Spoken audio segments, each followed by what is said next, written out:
So yesterday we finally got the announcement of the Switch Pro. Yes, I know I'm the first person to make that joke on the entire internet. Valve... I'm leaving this discussion, Andre. Don't do this to me. I'm sorry, Joey. It's too early, I know. So Valve announced the Steam Deck. What it is basically is it's a portable Steam machine, effectively, or a portable, really, PC, allowing you to access your entire Steam library among really anything else, because you can install Windows to this thing if you want, Linux, I think whatever you want, basically. It's really a really portable PC in the form factor of what's effectively a Nintendo Switch minus the ability to disconnect the controllers. It really is more like a big handheld that you can also dock to the TV or whatever display you want by using a sold separately dock. So there's a few more details about it, of course, but Joey, I think you're the one that all the deets here. You did the update yesterday, so you want to give us a quick rundown of anything I might have missed? All right, so here's the rundown, ladies and gentlemen. This machine is going to be able to run the latest and greatest AAA PC games as long as you have Steam, or even if you want to install Windows on it, you can play games on the Xbox Game Store, all that good stuff, even EA Origin, Uplay, stuff like that. But if you don't want to do any of that, then your Steam library will do just fine. This is using a custom-made AMD APU with a Zen 2 CPU and a 1.6 teraflop GPU, and it's got 16 gigabytes of RAM. The base model has 64 gigabytes of storage, which is okay, Doom Eternal is more than 64 gigabytes, so you're going to probably want to expand that with the micro SD if you want to do that, because there is a micro SD slot in this system, much like the Nintendo Switch, and the button placement on this thing's freaking weird. That's what I'm going to say, too. The buttons are to the left and right of the control sticks, not to the top or even down like on Wii U. But apparently from what I've been hearing from people who've tried it out, especially on IGN, who got a bunch of time with this system still feels pretty comfortable. It is a little weird at first, of course, but it's still designed for comfort, and who knows, maybe they'll change things a little bit about this before launch. Maybe not too much, but stuff like that. There's also trackpads on the front of this system too, because there are a lot of PC games where it's if you're trying to use button controls, you're kind of going to be screwed there. So they include a little trackpad for games like for RTS games or stuff like that. I'm pretty sure that's what that trackpad's used for, but yeah, this is an interesting device. What I'm kind of a little concerned about, though, is that 1.6 teraflop GPU, because that's less teraflops than a PS4. But apparently, teraflops aren't exactly a measurement of power, and hopefully someone in the comments can better explain that. But apparently this thing can run the newest AAA games at medium to high settings. So, yeah. I think some of that, too, real quick, is because of the lower resolution on screen, it's not 1080p gaming. So That's true. Yeah, that's a good point. They don't need to run it higher than the screen can output, and the output of it is 800p. I forget if you just said that or not, but that's just a little bit over the Switch. So thanks for the rundown there, Joey. There is definitely a lot to be interested in this thing. It is effectively a portable PC that you can hold in your hand and play a Switch or, a big handheld. And when I first saw it, I'm that's an Atari Lynx, or Lynx, however you say that thing. Some people have equated it to the Game Gear. Honestly, I think this is really cool. I also think it's really ugly. I don't know if it's just me. I don't think it's particularly attractive. Maybe they don't care. It ultimately doesn't really matter. Form factor is more important, and it does look like it might be more comfortable than the Switch. I especially like the triggers or the wraparound buttons they have on the back. Not a huge fan of the B button though, which is looks like it's gonna fall off the system. It's on the edge, teetering. Don't quite get that. But yeah, if I were a big PC gamer, which I am definitely not, I would be very interested in this if I wanted to play it on the go, easily without having to drag my PC or gaming laptop around. And yeah, it as I said before, it basically is the idea of the Switch, just with a PC, and there's a lot to like about that. But yeah, what do you think, Tom? Are you going to pick one of these up, or? The thing that's intriguing about this one is that it does act a bit like a, you do have the dock option, and For that, like, I have my Steam library going back years now, so there's immediately value there. But at the same time, with this system, it does cost a lot. It does have not a lot of storage. If I do want to use it to its true potential, I'd probably have to install Windows, and I don't know if that would be slower or not. So it's something I have to wait and see. I do believe it has, I think as Joey covered, the cheapest model is 64 gigabytes of memory, which, as you were saying, isn't a lot for Steam games. Like, that's less than a single Steam game in many cases. So you'd probably want the larger units, which are way more expensive, unless I believe it is upgradable with SD memory, with an SD card. Is that right, Joey? Yeah, it is. And what's also important to note is that you'll get two other options. You'll get a 256 gigabyte version, a 512 gigabyte version, and they're both NVMe SSDs. The first one is eMMC internal storage, which is not as fast as an SSD. So it is kind of just like you do have to spend more money if you want good fast storage on your Steam Deck, which is kind of like I don't know. Right. Yeah, totally. So Tom, sorry, did you say you're gonna pick one up or no? I think I want to wait and see the actual performance, right. And I'll see if people try it, let's say, on Photoshop and see how that runs, because if it is like a laptop alternative, I would definitely consider that, as my Surface Pro 3 is kind of getting old in the tooth at this point.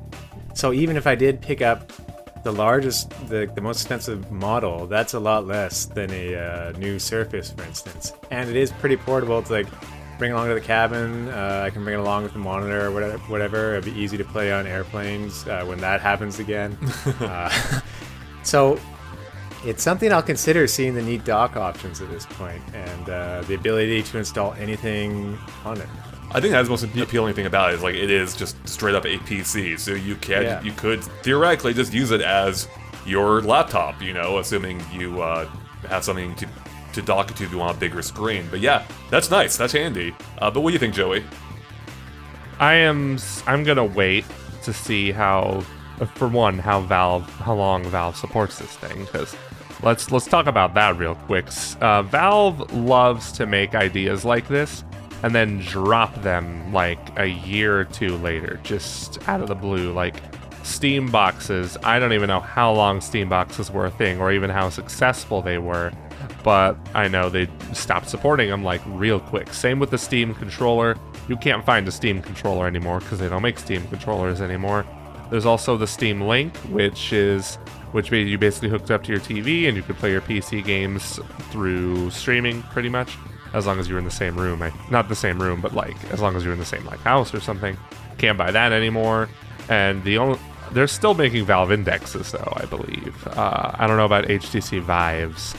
I think they still are, but yeah, they tend to just drop ideas like this super quick, and who knows what they're gonna do here. And if this is a PC, like people have to upgrade their PCs like every few years or so in order to be able to play new games.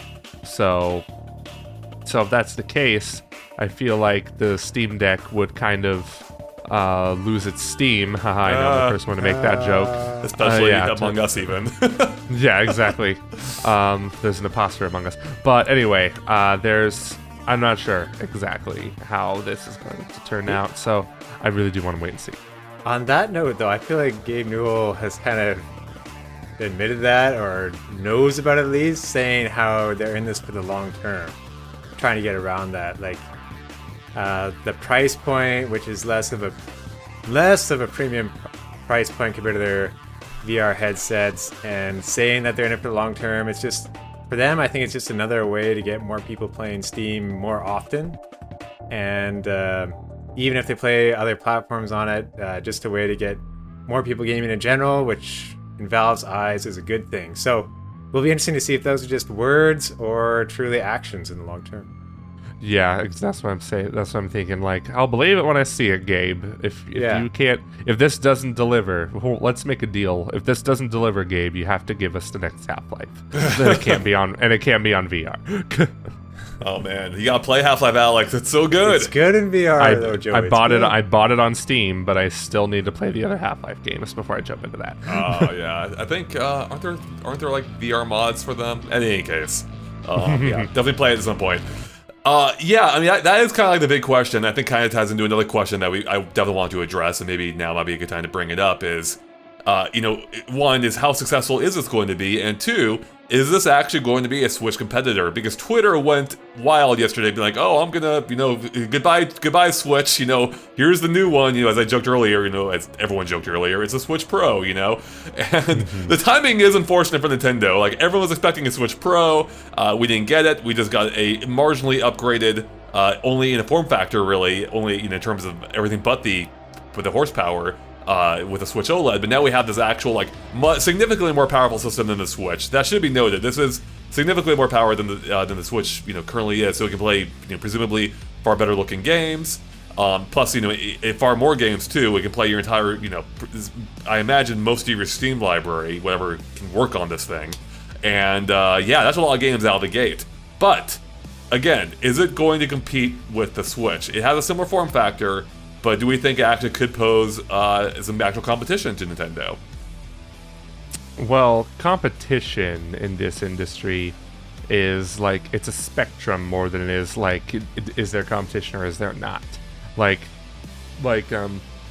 Xbox Series X, PS5, Nintendo Switch, they're all competing with each other, of course. And this is a unit, and definitely the Steam Deck is going to compete with the Switch. It's a matter of how much it competes with the Switch, and I get the sentiment that Nintendo's going to have competition with this. Competition's always good for the industry, especially if the Steam Deck does really well, shockingly well. Then that means Nintendo will notice that and be like, "Hey, we got to do something to make ourselves more competitive against this Steam Deck thing." That said, it all depends on how well Steam promotes this thing and which audience they cater to.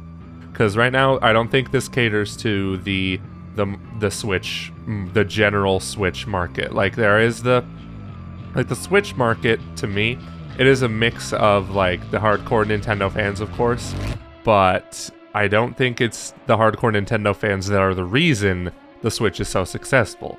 It's the casual market that sees, oh, this is a system I could play Mario on the go with. You don't have big IPs like Mario and Zelda on the Steam Deck. So, to me, it also depends on how much Steam supports this thing after it comes out, which is something I've talked about earlier. But to me, I don't think Nintendo's in any danger from the Steam Deck at all. Especially since, the Steam Deck is competitively priced, but even the $400 model, there's still stuff you'd have to upgrade, like the storage, and it's not even that fast of storage. So, yeah, to me, the consensus is it is a competitive product right now, but Nintendo's not in any danger whatsoever from the Steam Deck right now, at all. Yeah, I'm going to agree with you on that, because Nintendo always has its IPs. And that's something you'll never get anywhere else. And the price point is more. I mean, I don't think a casual person is just going to go, I'm going to spend, in Canada, $819 on the premium Steam Deck. No, that's not going to happen. It's, I think, a different audience. These people probably already have high-end PCs. They're going to choose to go this route. Maybe they weren't able to get a GPU for the longest time. Yeah. Get one of these instead. On a side note, I do like how Valve was making it hard to get for scalpers by making it so you do need a purchase and have to put a $5 down payment on with their Steam account. So that's neat. I wonder if it's going to work out for them. But also, the design too, it's not super attractive looking. I mean, that's going to turn off people right away. It's going to have to be someone who's really interested in playing it for the games and having a PC on the go. So I think in this very first version of Steam Deck, you're not going to see much competition there. It's probably going to be not until there's a second iteration of it they can truly consider that statement. Mm-hmm. Yeah, I feel like they'd have to keep releasing iterations of this thing so it keeps running new games. That's what I'm seeing. Because it is a PC, and PCs you gotta upgrade, and this doesn't look like a very moddable machine. oh, I'm just going to swap out the GPU in this thing. That's not going to work. And as we now know, we're definitely not in any danger of having to worry about upgrades to the Switch anytime soon. So Exactly. I pretty much echo your guys' thoughts. In fact, I'll actually go just maybe a little step further. I don't think there's a competition. I mean, it is in the grander sense of like everything competes with your time. But by and large, I don't think this is anywhere going to be near what people are thinking it is on Twitter. Like, that's a hardcore demographic talking in the reactionary, hot take demographic, right? Yep. I've seen a few people be like, oh, I was considering an OLED, but I'll pick up this now. And I'm sure that's probably the case for a few of them. That, in the grand scheme of things, that's a drop in the bucket. That's not going to make a difference to either of these platforms. The thing is, like, this isn't a new platform for better or worse. It is an extension of existing ecosystem. All the games you can play on the Steam Deck, you can play right now. You probably have a device where you play these games because you're a gamer. You've been doing it already on your PC or your gaming laptop. And that way there's not like a whole lot of inherent appeal in this beyond just taking with you on the go, which isn't to be undervalued, even if that doesn't really appeal to me much myself, because I'm more of a playing at home kind of guy. But there's definitely a value in that. But that shade, you're not buying it for the games. You're buying it so you can play the games you already have on the go. And that's why I think it is reaching a very different demographic. And as I think you were touching on, Tom, like it's not that great looking. And when you see this like in stores next to a Switch, next to a Switch OLED in particular, I think the Switch OLED looks way better. Like, if you just look at the two, the Switch looks nicer. And I think it just communicates, I think it's going to be clear to people, like, who aren't hardcore gamers what platform, or rather, what the Switch does versus what the Steam Deck does, right? I think this is reaching a more niche user base, whereas the Switch is, reaching a much broader one. And that comes down to the price. Like, gut reaction is, hey, $399, that's a pretty good price. It's only $50 more than the Pro. But then than the OLED. But then you start, digging into it a little bit more. First off, you can get a Switch Lite for half that price, at $200, right? I think it's $199. Yeah. Secondly, if you want really a usable version, a more usable version of this, you have to pay substantially more, $529 up to $649. If you want the more memory, the faster memory, and all that. At the very least, you have to be buying an SD card, as I think you said earlier, Joey, for the cheapest model. So we're already talking, you're already going well beyond the $400 price point. And then there's the fact, of course, Nintendo has the exclusive games. If you want, as Tom was saying, you don't play Mario or Smash or Zelda, you gotta do it on the Switch. And again, for better or worse, that's not what the Steam Deck's going for. It's a different platform, or it's a different system for a different purpose, and it's serving a different market. It is not a Switch competitor. I don't think. Maybe I'll be wrong, but I really don't think it is. Like, even if it ends up doing extremely well, I don't think Switch has anything to worry about, which is almost a bad thing, because I think Switch could use some actual competition. But, yeah. Me too. Yeah, I was just like, I kind of hope the Steam Deck succeeds very well, because I would like Nintendo to release a more powerful Switch, please. Right. Yeah, I was actually surprised to see that even the resolution of this system is pretty much right in line with the Switch. The 800p versus 700p, or 720p, which means I think we're getting a slightly more vertical resolution because it has a 16:10 ratio, I believe. Yeah. Is that right? Yeah. Otherwise, I think the screen's 7 inches too, with the Switch OLED. So I'm gonna double check that real quick. But yeah, I'm pretty sure it's also a 7-inch screen. It's an LCD screen though, I'm pretty sure. But the more expensive model, the 649 model, comes with a premium anti-glare etched glass. Oh wow! Anti-glare. Yup, it's over. Nintendo's done. Gabe Newell came out with an axe and just chopped his Switch in half on the desk. Yeah. Oh my god. So yeah, I think, this is going to appeal to people, of course, for being a pretty darn powerful platform. But for the casual market, as you were saying, Joey, it's a lot of the Switch demographic. They don't care. They're just going to go into the store, see the box, and like, hey, I know the Switch, and that looks sleek. I'm going to grab that, right? So yeah, and again, I just can't. This is a big, chunky system. Like, those touchpads are hideous on this thing. Which again, isn't the biggest deal in the world. I just don't think, like, this is something that you are going to be carrying around with you, and I think, too, this looks kind of bulky, right? Like, I mean, by laptop standards, it's tiny. That's awesome. I love that. But if you're looking as, like, a Switch competitor or, like, a handheld standard, it's big and clunky. It looks like something from, 10 years ago almost. Not to undermine what it is, because obviously you couldn't make this 10 years ago. But you get what I'm saying? So yes, absolutely. It does. It's a chunky boy. I wonder if some of that is, like, just fitting in all the parts into that. Like, those aren't detachable Joy-Cons. Right. It's possible there's, like, main board going behind them uh, just for all this extra processing power. And I mean, I think the thing that hurts about this most, like I would love this to do well and have more competition, but this is like saying, if Nintendo wanted to, for another $50, we could have had Switch Pro. That's what hurts the most in my eyes. Yeah, I think that's where a lot of people are coming from. I mean, the timing really could not have been better for Valve and worse for Nintendo. Again, not that I think it's ultimately going to matter any, but the optics are just hilarious. Where we're all expecting Switch Pro, we get the OLED, and now here we get, what's effectively the Switch Pro. I just find that so funny, and that really worked out to Valve's benefit. I wonder on that timing if it's just manufacturers going, okay, we got people, they're just about to get going and start planning their vacations and stuff, and start spending money again. But at the same time, they know they're going to be on the go. So let's put up these things for pre-orders now so we can kind of lock in their dollars before we sell them later on. Like, I wonder if it's almost like that sort of thinking right now. Yeah, I mean, that could be. Yeah, maybe that is it. But I will say to be positive about it, I don't hate this thing. I think it's I think it serves a very clear purpose, even if it is a little bit ugly. It does look comfortable. Like, it looks way more comfortable than the Switch. I think it's got actual grips on it, which is nice. The buttons seem to be accessible, or like I like the multiple triggers on the back, and it has full-size control sticks, which is going to be nice rather than using the tiny ones on the Joy-Cons. Because I always whenever I go from the Joy-Cons to the Pro, to the Pro controller, I'm like, oh man, this feels good. And maybe it looks like the Switch Deck or Steam Deck, it will offer the same thing. So, absolutely, it is like, but like I was also thinking about the Steam Dock for the Steam Deck, which is going to be sold separately. Right. I don't know if it's coming out the same day as the Steam Deck, but that's gonna be a problem if games can't run beyond 800p or can't run well beyond 800p. Is what I'm thinking. Like, I want to know really how powerful this thing is, because it's not. I don't think it's running like an RTX card or anything. It's not gonna. You're probably not gonna get ray tracing on this thing, but. They said it could do ray tracing, but whether or not it's going to be powerful enough to do that on the latest games is a different story. Yeah, 10 frames per hour.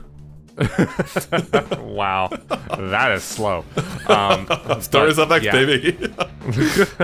But yeah, I want to see how more games run on this thing, and it is just thinking like this. If it's on Steam, it's going to run a variety of games like Sonic Adventure 2 and 1, playing that portably. Wow. Yeah, I mean, I saw people be like, "Hey, I can play I can play actual FIFA on this, real FIFA instead of the hindered Switch version."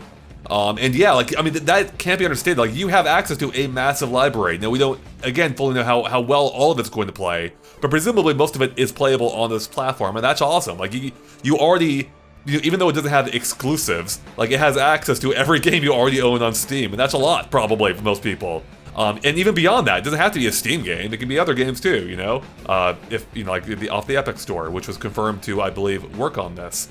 So now I do want to circle back real quick to the point of the dock, and that actually is another thing worth bringing up in relation to the Switch or competition to the Switch, is that it is sold separately. We don't know how much. I don't think we know how much it's going to cost yet, and right there, that kind of. That is like another mark against it if you're directly comparing to the Switch. The Switch has a dock minus, with the Switch Lite. It comes with it included otherwise. You don't have to pay extra for it. And just by the virtue of it being an accessory, I think that is, I mean, I don't say it's going to affect sales, but I think it will affect like the perception and maybe the market for it. I don't know. I think it just demonstrates that they're aiming for this being more of a portable PC than they are it's really being a Switch competitor. I don't think Valve's too concerned with that, right?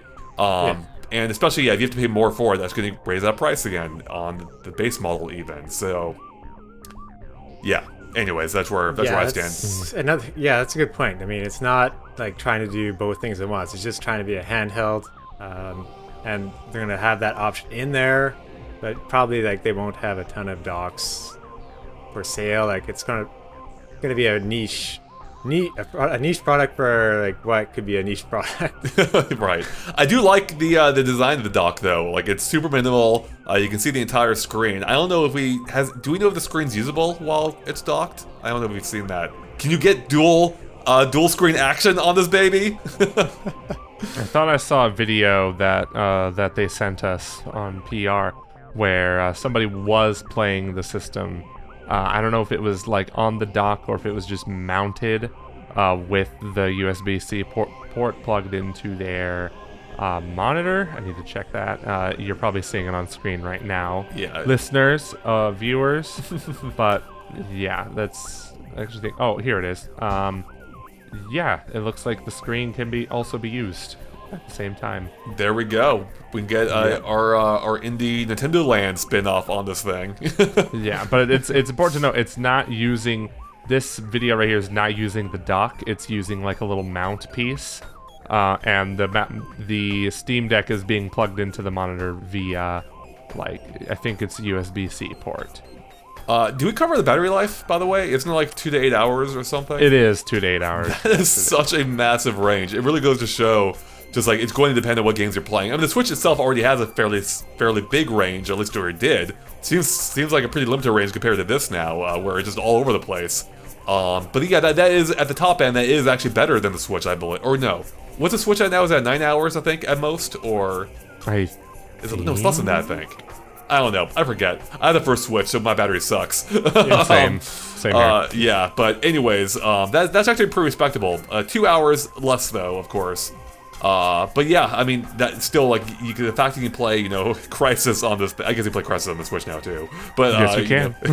You can play, you know, a better version of Doom Eternal on this rather than the Switch version. You know, things of that nature, right? So, yeah, I don't know. I think this will do... I say do well, but what's that mean? Honestly, I don't think this is gonna make a huge mark. I think it'll be successful for what it is. I'm sure Valve has internal metrics. They're probably a lot lower than people are expecting. I could be totally off base. I don't think this is going to, like, this isn't going to light up stores on fire. It's going to appeal to people who just want to play PC games on the go. And hey, that's cool. You know, I'm sure there is a market for it. But again, it's just not a Switch competitor. And it doesn't need to be. I don't think it's trying to be. I think people are turning it into something that it isn't. And it's not trying to be that. That's very true. And I do see a future. I see the future going like this. It comes out, people like it for about 6 months to a year, and then Valve forgets about it and then moves on to the next thing, because that's what they do. And Valve makes so much money to the point where they can do that. They can just drop stuff that they just stop caring about, like Steam boxes and the Steam controller and Half-Life and Left 4 Dead and Portal. Yeah, well, with the Steam Deck, part of it, I think, too, we were ragging on the control layout and how it looks, but if it's actually comfortable, great. Like, it's got to get in more people's hands for more verdicts there. Valve, it's possible this has been a accumulation of failed projects or smaller projects to come to this point. I mean, you got SteamOS, their experience with the Steam controller. You have remote play possible with this. I mean, like, if it does get slow, you can hook up and stream from your computer if you want to later for some games. And yeah, it's just like, it's possible. Everything that Valve's done up to this point has been working towards this.